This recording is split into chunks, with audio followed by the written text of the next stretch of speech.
With the Derek Chauvin trial being nationally televised or live streamed, Americans are once again being exposed to the video of the former police officer kneeling on George Floyd's neck for almost 9 minutes as Floyd repeatedly said, "I can't breathe." Mental health experts worry it may revive feelings of racial trauma and have profound emotional and psychological consequences for Black Americans. Joining me on the morning show, Rob Crain, a lawyer, and Reverend Richie Butler with Project Unity. They formed a group called Together We Can. The mission, answering the question, how can I change America's journey with racism? Gentlemen, good morning, and thank you for joining us. Glad to be here. Good morning. So as painful as it is, should we turn our eyes or face it head on? Rob?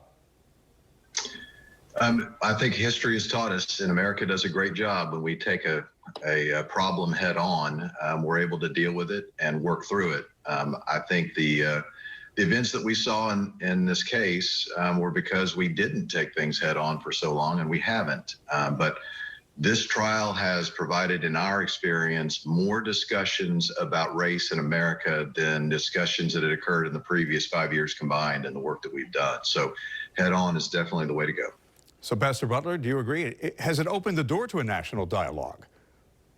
Oh, it most definitely has opened the door, and I think it's our responsibility to walk on and walk through the door and not sit at the door and wait for it to close on us again. I think this is a moment where, as a nation, we can leapfrog in terms of, if we're on a continuum from a 4 to a 6 versus normally we're just moving from a 4 to a 4.002.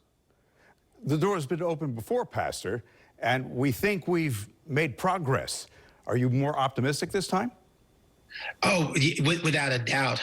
First and foremost, I think because those who are in positions of leadership and power in this nation are actually stepping forward. And to that point, I mean, the work we're doing with corporations, diversity, equity, and inclusion, I mean, this is something I think people recognize. If we don't move forward in this moment, I think we recognize that it is going to come back and bite us again, and the bite may be more painful the next go around. Rob, there's a lot of outrage there surrounding this case. I mentioned that you and the pastor formed a group called Together We Can. What needs to happen next to help repair race relations in America? It's very simple.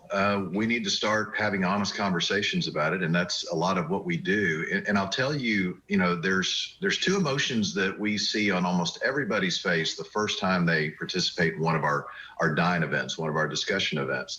And the first one is one of relief. Oh, I can have this conversation and not have to be afraid of saying something wrong or being blamed for something. And the second emotion is one of excitement. You can see it on their face. Their heart rate goes up. Their pattern of speech goes up because, you know what?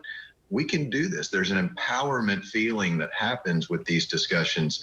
So when people just are able to get in that door and have that first discussion, it opens their eyes that, we can do this. We can take the noise away from cable TV and all of these social media opinions, and we can take it on ourselves. But the fact of the matter is, there is still a lot of hate out there, and social media doesn't help. How do we get past that? How do we get people to open their eyes? How do we get them to listen, Pastor? I think what we're doing is part of that, and it's one conversation at a time. And I always tell people, if we could figure out how to monetize unity and us coming together, we'd be better off, because somehow we have figured out how to monetize, and we do a great job of division. And I believe that's part of the work that we're engaged in.